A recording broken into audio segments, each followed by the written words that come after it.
चखुटे के पार्वती सरास नि जानी बली सरास नि जाने।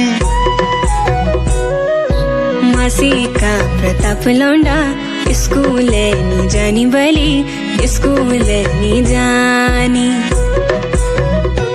अरे चखुटे के पार्वती सरास नि जानी बली सरास नि जानी। मासी का प्रताप लौंडा स्कूल नि जानी बली स्कूल नि जानी।